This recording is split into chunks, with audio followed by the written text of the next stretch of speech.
Hello, good afternoon. Welcome to my channel. So, andito ko ngayon sa Walmart para tumaya ng loto. Halika, samahan niyo kami.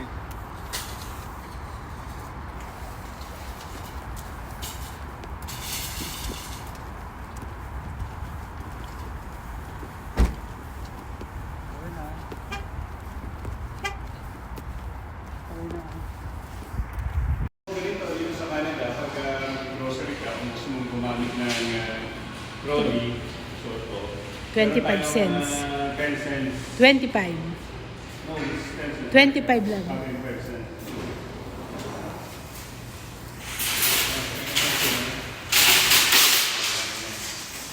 So, pag binalik mo ito, kailangan na isusuot mo nito para lumabas ito ng 25 cents.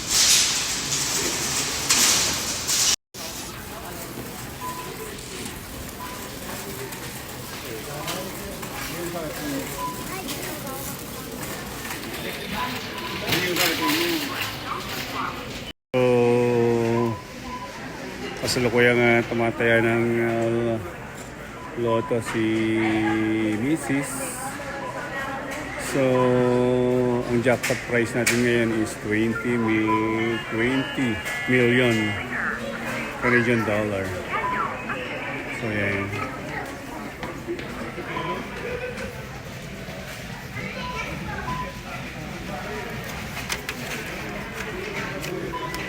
So, nagbabaka sakali kaming manalo para maging milyonaryo para mag-for good na sa Pilipinas. So, yan.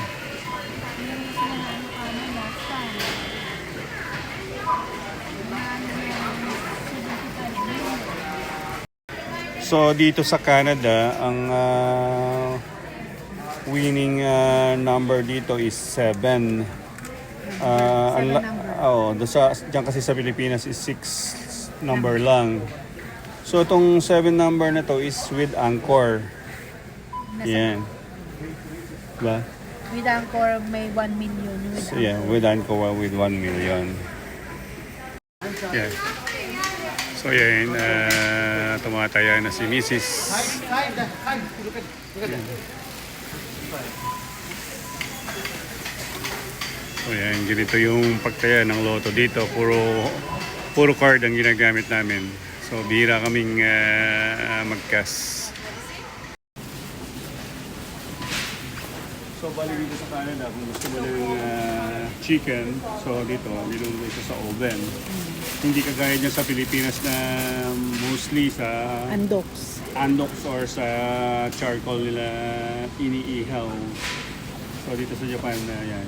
So dito sa Canada, so magkano siya? $12 $12. for the jumbo. Jumbo. Okay. Ayan.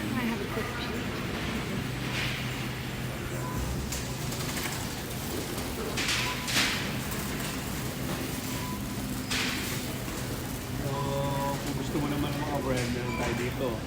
Sari-saring bread din naman, kaya lang medyo may kamahalan, 644. Kagaya nitong blueberry Muffins, 644. 644. So kung gusto mo rin naman na pamalo sa misis mo, minsan makulit, bumili ka ng French bread. Papaluin pala ako. So meron din tayong mga cookies dito. Lalaki na mga cookies dito. Ang presyo naman nito is 546. So ito is oatmeal chocolate chips. Okay. Yan. So dito naman is merong kanya-kanyang aisle for international, for Asian. Meron tayo dito mga product ng Asian. Yan. Kung gusto mo ng mga dilata, meron tayong 555 dito. Yan. So yan, meron din tayong mga Ayun yung mga suka. sukang, yan, nakikita mo rin naman sa Pilipinas, meron tayong dato sa dito. Yan. Meron tayong sukang dato. Yan, toyo, soy sauce. So kung mahilig ka din naman sa mga pinakurat, meron din tayo rito. So lahat naman dito sa Canada is mabibili sa mga pagkain or mga condiments Mga kundi. sa Pilipinas.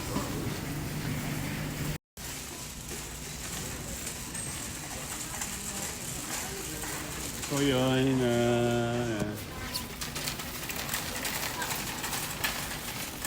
dito naman tayo sa mga sabon section.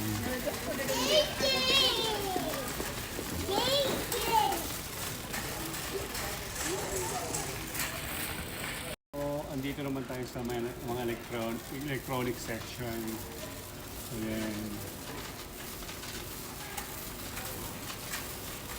So bali dito makikita mo yung mga TV. Pero hindi ko na kailangan to kasi marami wala ko napupulot sa condo. So yan.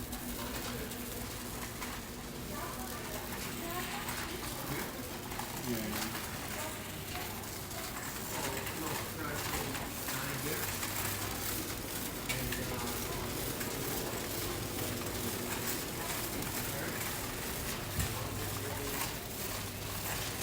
So ito kung mahilig ka naman sa mga laptop, so ito nandito siya. Tablet. Ayan.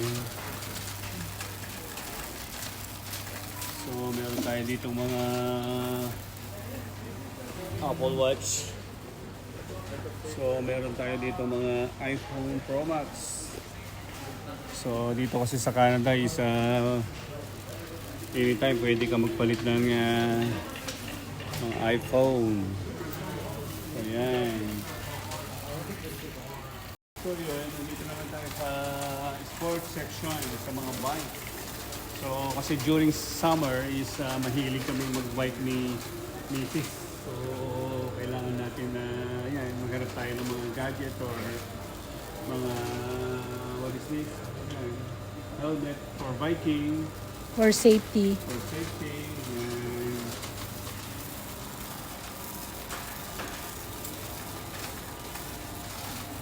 Yan, yung mga bike.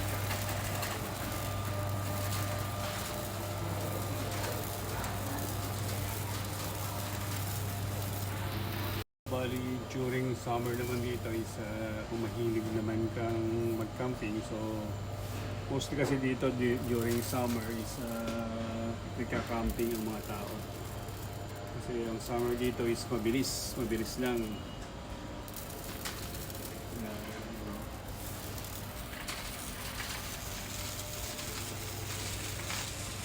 Is meron kanya-kanyang section. Meron tayong ito sa sa mga sasakyan. Auto, hard. Hardware.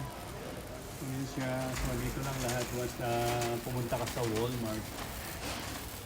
Ayan. So Yan, lalabas na may mga pang grill. tomato. Ang mga gulong na pang grill. Ayan.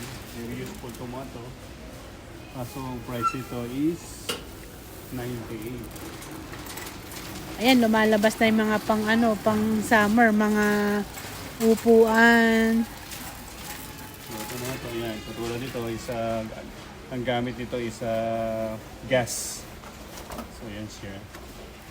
So kaya lang medyo mabigat, $198 including tax, may $200 na yan. Nasa mga 8,000 to 9,000 convert mo sa Philippine peso. Portable lang po gamit namin. Ayan ganda. So kung mahilig ka naman sa backyards, ayan. So maganda to sa backyards mo. Bili ka lang nito. Yan. Pagkatapos magtrabaho, relax. Canada, dito sa pharmacy, anytime pwede kang mag-check ng blood pressure mo. So kailangan ko check yung blood pressure ko. Baka na po hina-high blood na sa akin eh. Hina-high blood ka na ba? Na-high blood ako. Na-high blood na ako sa misis ko.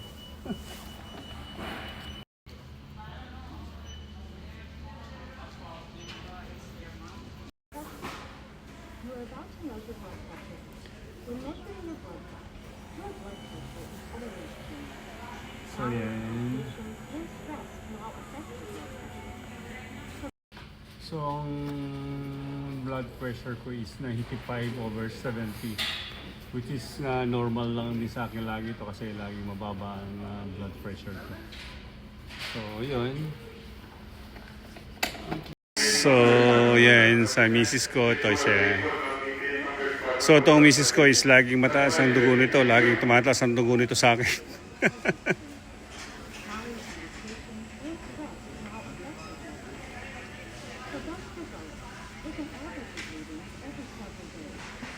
For more information, So, ang result niya is 150/95. Wow! So, kailangan mo sigurong ulitin to make sure na talaga yan yung blood pressure ng aking asawa. So, yan. Still high. 152/96. So, alam na. Kailangan na mag-diet. O, sige. Okay, thank you. So, update na lang po ulit namin kayo. So, paalam na po sa inyo. Tapos na po kami mag-grocery. Tapos na po kaming mag-grocery and then see you na lang po sa next vlog. At huwag niyo pong kalimutan na mag-like, subscribe, and And hit the button. and share na rin po. Thank you. God bless. God bless all.